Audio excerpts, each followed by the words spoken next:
नमस्कार साथियों, स्वागत है आप सभी का बहुत बहुत। किसी ने बड़े कमाल की बात कही है कि उम्र थका नहीं सकती, ठोकरें गिरा नहीं सकती, अगर आप में जीतने की ज़िद है तो परिस्थितियाँ हरा नहीं सकती। एसिड बेस और साल्ट का टॉपिक अपना चल रहा था भाई केमिस्ट्री में तो ये थोड़ा सा लंबा टॉपिक है तो इसके ऊपर शायद 3 वीडियो पहले आ चुकी है और ये चौथी वीडियो है। आज मैं एसिड जितने भी हैं उनको कंप्लीट करने की कोशिश करूँगा और मैं उम्मीद करता हूँ कि जितना अब तक मैंने आपको पढ़ा दिया है उतना आपको बेहतर तरीके से समझ में आया होगा। लास्ट वाली क्लास में हमने 3 एसिड के बारे में पढ़ा था। एक हमने HCl के बारे में पढ़ा था, एक हमने H2SO4 के बारे में पढ़ा था, एक हमने नाइट्रिक एसिड पढ़ा था और एक शायद लास्ट में मैंने आपको बेंजोइक एसिड के बारे में बता दिया था। तो आइए आज का हमारा सबसे पहला, बिना टाइम ख़राब किए सीधे टॉपिक पे आते हैं। तो आज का हमारा सबसे पहला जो एसिड रहेगा 5वें नंबर के ऊपर, उसका नाम होगा ऑक्सैलिक एसिड। ऑक्सैलिक एसिड के ऊपर बात करेंगे। ये एसिड तो सारे ही पढ़ने हैं, लेकिन जो इम्पोर्टेंट हैं, जो पूछे जाते हैं आपसे पेपर में, उनके बारे में थोड़ा सा ठीक ठाक तरीके से पढ़ना है। तो कई बार तो पेपर में यही सवाल पूछ लिया जाता है कि ऑक्सैलिक एसिड का रासायनिक यानी कि केमिकल फार्मूला क्या होता है। तो आपको ध्यान रखना है कि इसका जो केमिकल फार्मूला होता है ऑक्सैलिक एसिड का, इसका जो फार्मूला होता है वो होता है C2H2O4। C2H2O4 जो है इसका केमिकल फार्मूला है, इसका रासायनिक फार्मूला होता है। और ये आपने सभी ने पढ़ा भी होगा कि ऑक्सैलिक एसिड एक ऐसा एसिड है जो टमाटर में पाया जाता है।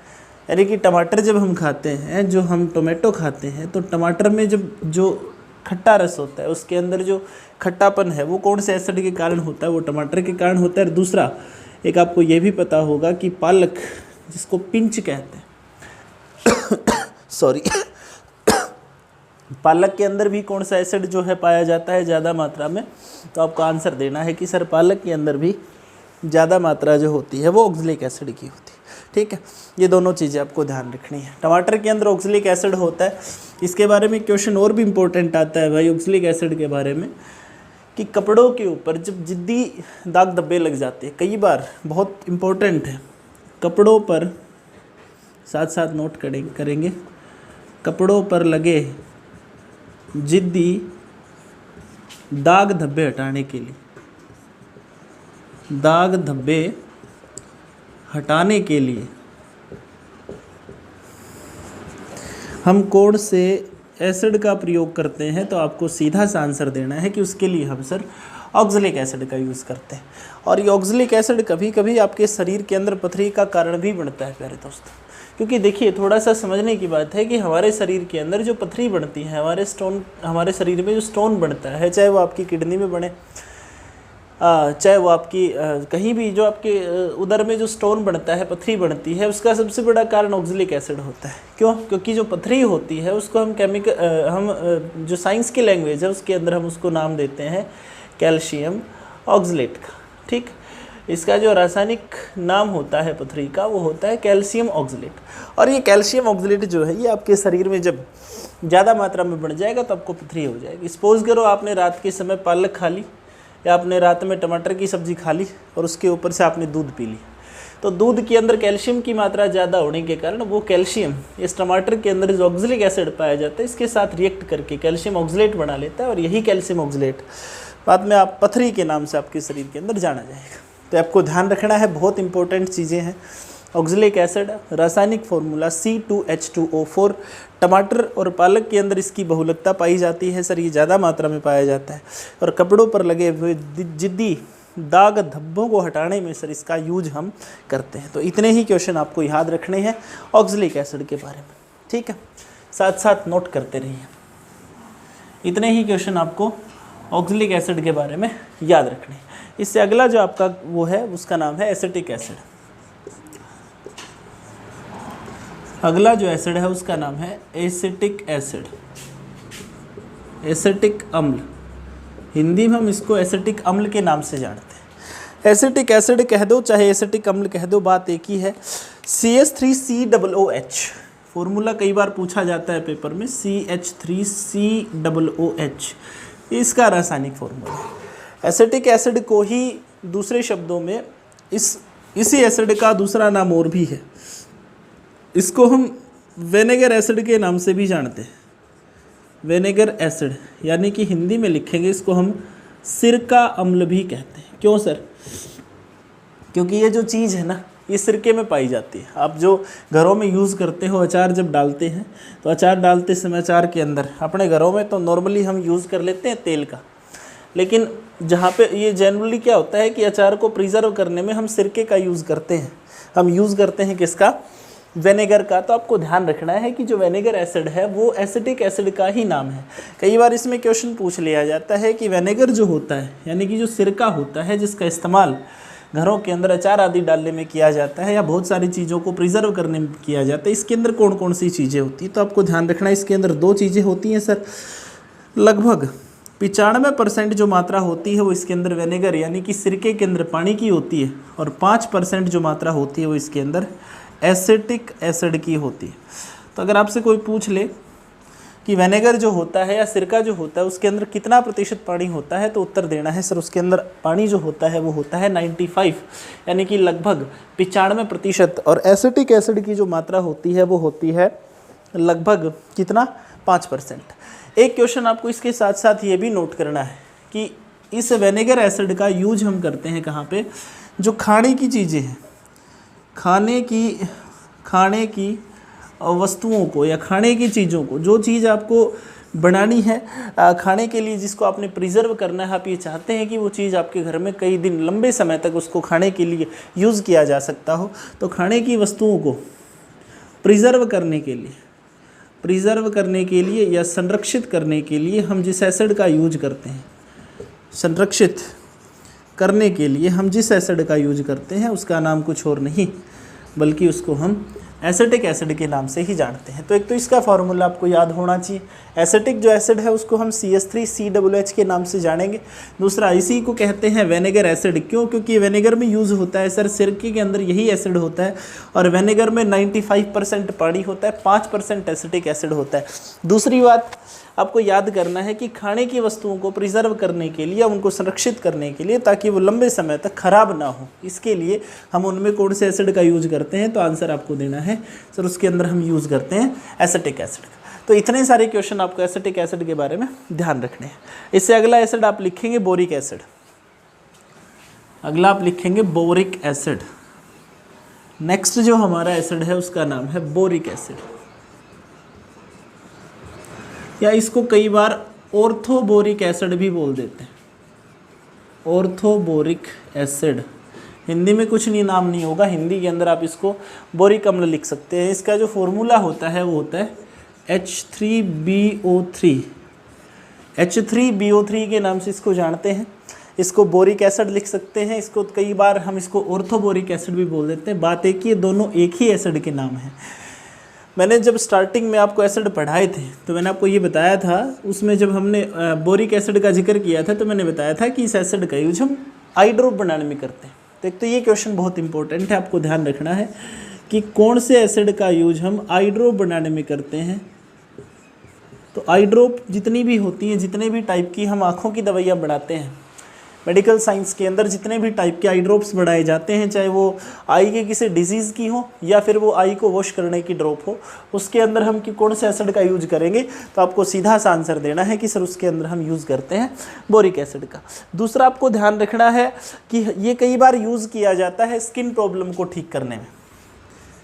स्किन प्रॉब्लम को ठीक करने में भी हम यूज़ करते हैं, स्किन प्रॉब्लम को ठीक करने में भी यूज़ करते हैं हम कौन से एसिड का?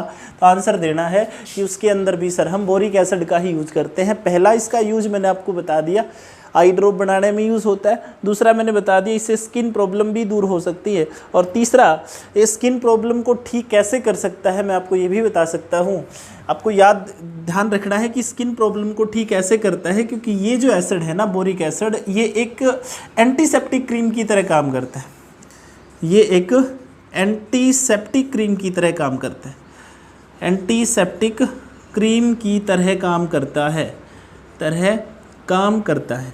और एंटीसेप्टिक किसको कहते हैं? एंटीसेप्टिक उसको कहते हैं जो ऐसी क्रीम जो हमारी स्किन को प्रोटेक्शन दे, जो हमारी स्किन को टैनिंग होने से बचाए, जो हमारी स्किन को बाहरी प्रॉब्लम से बचाए। जैसे बोरोप्लस आती है ना, बोरोप्लस इज एंटीसेप्टिक क्रीम। इसका मतलब क्या है कि उससे आप बोरोप्लस लगाने से कोई आदमी गोरा नहीं होता, लेकिन वो आपकी स्किन को प्रोटेक्ट करती है। तो ये ध्यान रखना है बिल्कुल अच्छे तरीके से आपको कि एंटीसेप्टिक क्रीम की तरह ये काम करने वाली चीज़ है, और इसीलिए हमारी स्किन प्रॉब्लम को दूर करने में ये बहुत बड़ा एक रोल जो है वो प्ले करती है। तो 2 यूज़ आपको इसके याद रखने हैं। पहला आई ड्रॉप बनाने में यूज होती है सर, दूसरा इसी बोरिक एसिड का यूज करते हैं हम स्किन प्रॉब्लम को ठीक करने में। क्यों? क्योंकि ये एज ए एंटीसेप्टिक क्रीम जो है वो काम करती है, तो आपको ध्यान रखना है। तीसरा जो अगला जो एसिड हम नाम लिखेंगे उसका नाम है कार्बोनिक एसिड। हिंदी में इसको लिखेंगे कार्बोनिक अम्ल। इसका जो फॉर्मूला होता है वो होता है H2CO3।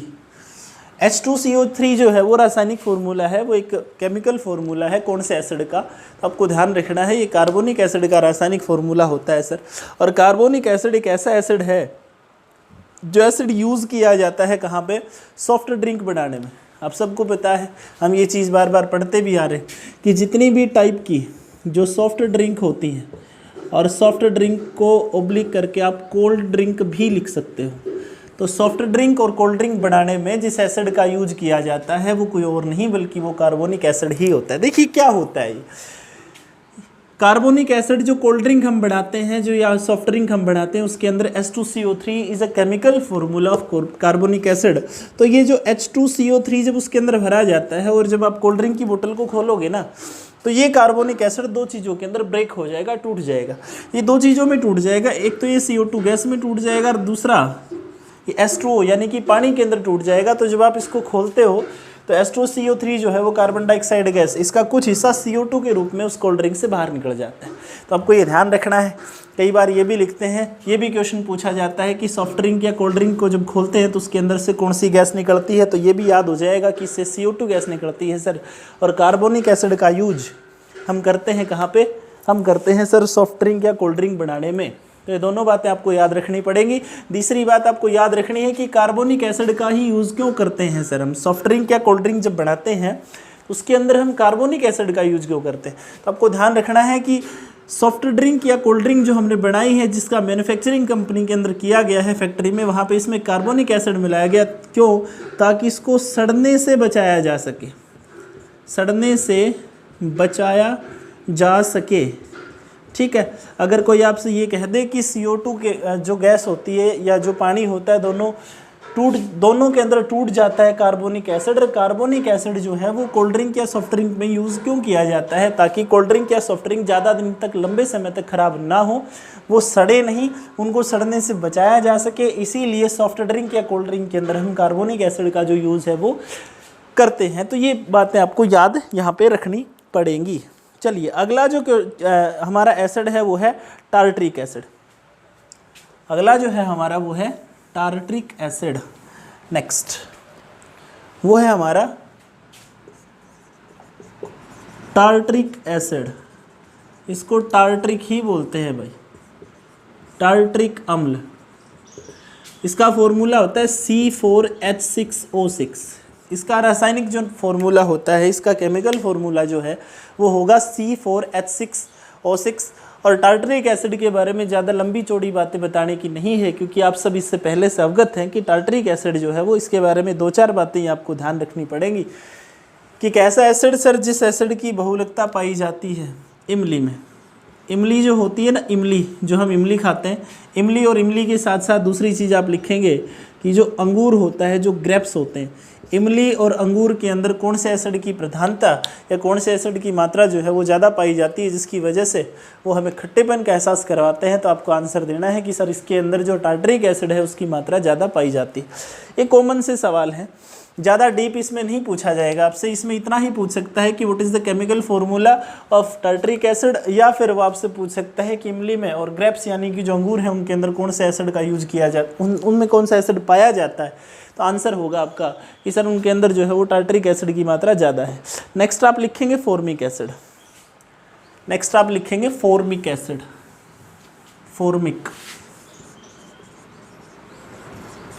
फॉर्मिक एसिड या हिंदी में लिखेंगे आप फॉर्मिक अम्ल। इसका फॉर्मूला होता है HCOOH। What is the chemical formula of formic acid? तो फॉर्मिक एसिड का जो फॉर्मूला होता है वो होता है HCOOH, या आप इसको लिख सकते हो H2COO। एक ही बात है, लेकिन ये थोड़ा सा देखने में सुंदर लगता है इसलिए हम इसको ऐसे लिख सकते हैं, बाकी इसको ऐसे भी लिख सकते हैं हम H2C2O, ये बात एक ही है। या आप इसको ऐसे लिख सकते हो H2COO, ये एक ही बात है, लेकिन ये थोड़ा देखने में ठीक लग रहा है इसीलिए हम इसको ऐसे ही लिख देते हैं सीधा। तो फॉर्मिक एसिड जो है उसका फॉर्मूला होता है HCOOH। इसी एसिड का दूसरा नाम है, इसको को कहते हैं सर हम मेथेनोइक एसिड।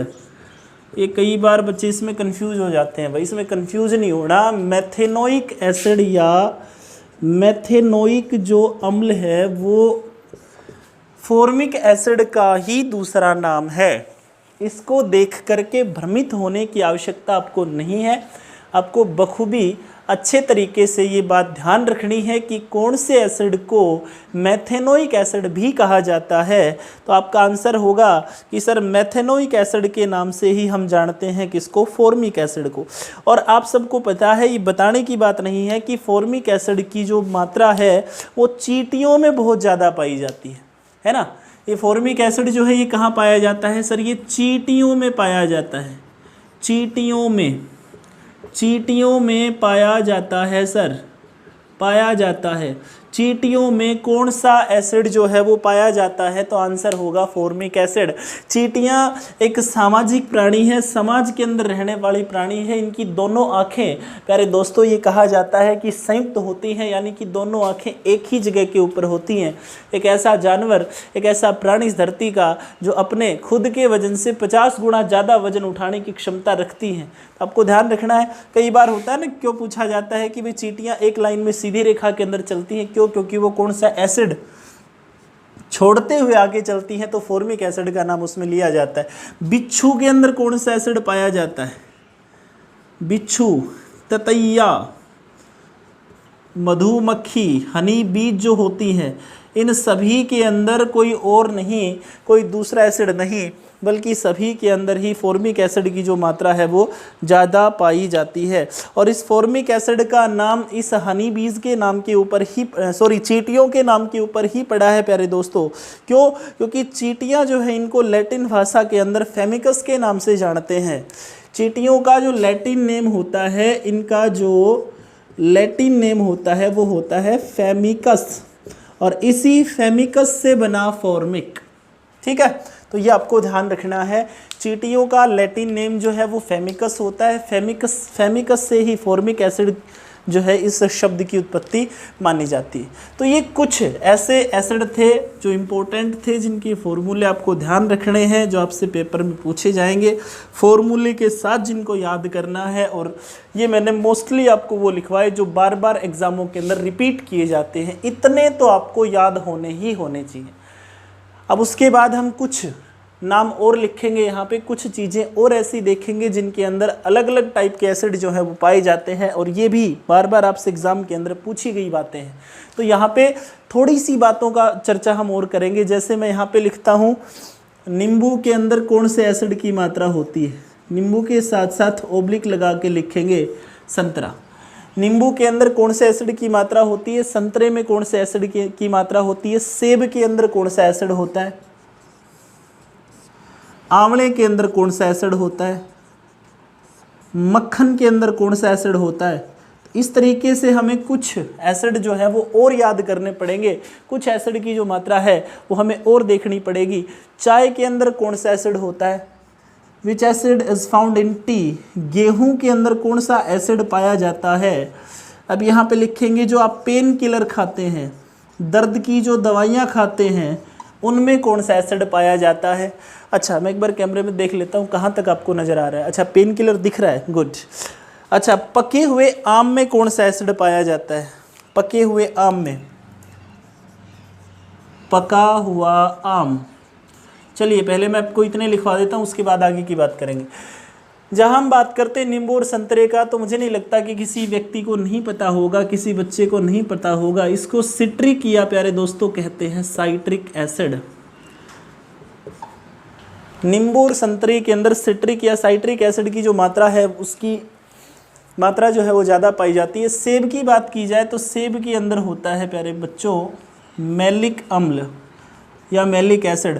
वैसे अगर आपसे ये पूछ ले कि इसके अंदर कौन से एलिमेंट की मात्रा ज़्यादा होती है, तो आंसर आपको आयरन देना है कि सेब खाने से आपके शरीर को सबसे ज़्यादा कौन सा मिनरल मिलेगा, तो इसको सब खाने से सबसे ज़्यादा आयरन मिलेगा। लेकिन जहाँ हम एसिड की बात करते हैं तो वहाँ पे आपको ध्यान देना है कि एसिड इसके अंदर मैलिक ही होता है। अच्छा, आंवले की बात करी जाए तो आंवले के अंदर स्कारबिक एसिड होता है, स्कारबिक अम्ल, और मुझे पता है यही होता है विटामिन सी का chemical name. What is the chemical name of vitamin C? Then what is your answer? You can say sir ascorbic acid is the right answer। तो आंवले के अंदर विटामिन सी का जो रासायनिक नाम है, जिसको अस्कॉर्बिक एसिड कहते हैं, इसी की मात्रा जो है वो ज़्यादा पाई जाती। अच्छा, मक्खन की बात करी जाएगी तो मक्खन के अंदर ब्यूट्रिक एसिड की मात्रा ज़्यादा होती है, ब्यूट्रिक अम्ल। देखिए, एक मक्खन और एक घी, इनमें फ़र्क है। आप सब गांव से जुड़े हुए बच्चे हैं, आप सबको पता होगा कि माँ जब लस्सी के अंदर से जो मक्खन निकालती है, उसमें लस्सी की कुछ मात्रा होती है, और उस मक्खन को निकाल करके अगर हम उसका कुछ दिन तक यूज़ नहीं करेंगे, वो मक्खन घर में यूँ का यूँ रखा रह जाएगा, तो उसके अंदर से बदबू आने लग जाएगी और उसका जो कलर है वो पीला पड़ जाएगा। तो आपको याद रखना है कि मक्खन के अंदर से बदबू आने का जो कारण है वो कौन सा अम्ल होता है, वो उसके अंदर होता है सर ब्यूट्रिक एसिड, क्योंकि उसमें ब्यूट्रिक एसिड की ही मात्रा ज़्यादा पाई जाती है। चाय के अंदर टैनिक एसिड होता है, टैनिक अम्ल जो है उसकी मात्रा ज़्यादा होती है किसमें? चाय में। चाय के अंदर टैनिक एसिड की मात्रा जो है वो सर ज़्यादा होती है। ओके, अच्छा, गेहूं की बात करी जाए तो आपको ध्यान रखना है कि गेहूं जो है सर, इसके अंदर ग्लूटेनिक एसिड जो है उसकी मात्रा ज़्यादा होती है। ये कुछ इम्पोर्टेंट एसिड हैं, कुछ इम्पोर्टेंट अम्ल के बारे में मैं आपको लिखवा रहा हूँ। क्यों लिखवा रहा हूँ? क्योंकि ये छोटे से लेकर के छोटे से छोटा और बड़े से बड़ा हर तरीके का एग्जाम जब आप दोगे तो उसके अंदर आपको ये क्वेश्चन देखने को मिलेंगे। पेन किलर जो होती है उसके अंदर सैलिसिलिक एसिड होता है भाई। पेन किलर के अंदर सैलिसिलिक एसिड यानी कि सैलिसिलिक अम्ल की जो मात्रा पाई जाती है, जितनी भी हम पेन किलर खाते हैं, चाहे वो हेडेक की हो, चाहे वो किसी भी तरीके के पेन को मारने की टैबलेट या मारने की दवाई जब हम खाते हैं, तो आपको याद करना है, आपको ध्यान रखना है कि पेन किलर जो भी खाएंगे उसके अंदर कौन सा एसिड जो है वो पाया जाता है, तो सैलिसिलिक एसिड। पके हुए आम के अंदर भी सेब की तरह मैलिक एसिड ही होता है, मैलिक अम्ल की जो मात्रा है वो इसके अंदर पाई जाती है। चलिए कुछ एसिड मैं आपको और बताता हूँ यहाँ पे, देखिए। अच्छा, इससे आगे आप लिखेंगे कि जो गन्ना होता है उसके अंदर कौन सा एसिड होता है? गन्ने को इंग्लिश में बोलते हैं भाई केन सुगर। जो गन्ना है उसके अंदर किस टाइप के एसिड की मात्रा ज़्यादा होगी? दही के अंदर कौन सा एसिड होता है? दही। यहाँ पे ओब्लिक लगा के लिखेंगे हमारी मसल्स में या मांसपेशियाँ में, जो मांसपेशियाँ हमारी होती हैं उसके अंदर किस टाइप का एसिड जो है उसकी मात्रा ज़्यादा जो है वो पाई जाती है। उसके बाद लिखेंगे आप रक्त में, यानी कि जो हमारा ब्लड है उसमें किस टाइप का जो एसिड है वो पाया जाता है।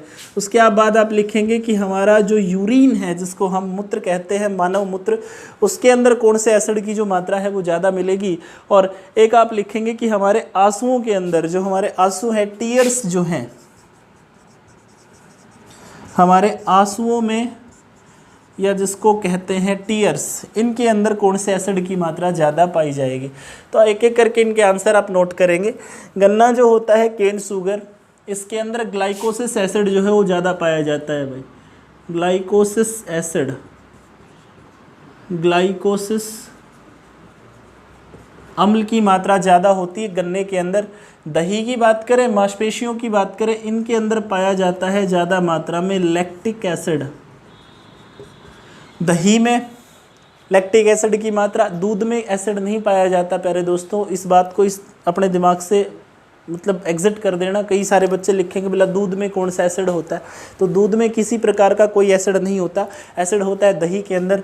मांसपेशियों के अंदर भी लैक्टिक एसिड जब ज़्यादा मात्रा में जमा हो जाएगा तो आपको थकावट हो जाएगी। क्वेश्चन आपने बहुत बार पढ़ा होगा कि मानव की जो मसल्स हैं उनके अंदर कौन सा एसिड ज़्यादा जमा हो जाए जिसकी वजह से आपको थकावट हो जाती। अच्छा, रक्त के अंदर अमीनो एसिड ज़्यादा मात्रा में होते हैं। अमीनो एसिड हिंदी के अंदर लिखेंगे अमीनो अम्ल की जो मात्रा है वो पाई जाती है सर। मानव के यूरिन में, या आप यहाँ पे लिखेंगे मानव मूत्र के अंदर जो है वो यूरिक एसिड ज़्यादा मात्रा में पाया जाता है। यूरिक एसिड होता है सर किसके अंदर, ह्यूमन यूरिन में। और आंसुओं के अंदर होता है आपका सैलिक एसिड। तो ये कुछ एसिड हैं जो आपको याद करने हैं। 5-10 मैंने अब आपको इकट्ठे लिखवाए, उससे पहले 5-7-10 के बारे में हमने विस्तार से चर्चा करी। तो ये कुछ एसिड ऐसे हैं जिनके बारे में आपको गहनता से अध्ययन करना है। और अध्ययन ऐसा करना है कि एक बार अगर आपने इन चीज़ों को गहनता से पढ़ लिया, एक बार मन लगा करके दिमाग को अच्छे तरीके से कंसंट्रेट करके अगर आपने इनको पढ़ लिया, तो मैं आपसे वादा करता हूँ कि ज़िंदगी में आप इन्हें कभी नहीं भूलेंगे। तो आज का ये वीडियो मैं यहीं स्टॉप कर देता हूँ। मेरी कोशिश ये रहती है कि मैं जल्दी से जल्दी वीडियो बना करके आप लोगों के लिए अपलोड करूं, लेकिन आपको पता है कि लॉकडाउन का समय चल रहा है, तो उसके अंदर जैसे ही मुझे सूटेबल लगता है कि 2-3 दिन में अगर मैं रोज़ आपको वीडियो दूंगा तो मुझे लगता है कि आपको और भी बहुत सारे घर में काम होते होंगे, मौज मस्तियाँ भी आपको करनी होती होंगी। लेकिन मेरा विशेष आग्रह है, टाइम्सवीर कोचिंग का आपसे विशेष आग्रह है, हाथ जोड़ के हम आपसे प्रार्थना करते हैं कि घर रहिए, सुरक्षित रहिए, घर से बाहर निकलने की कोशिश कम से कम करिए, क्योंकि ये समय घर पे रहने का समय है। ये समय देश का साथ देने का समय है, ये समय सरकार का साथ देने का समय है। तो आज को इस वीडियो को मैं ही स्टॉप कर देता हूँ। एसिड का जितना भी कंटेंट था वो कंप्लीट हो चुका है। अगले वाले क्लास के अंदर हम बेस के बारे में पढ़ेंगे। बहुत बहुत धन्यवाद आप सभी का। Thank you so much.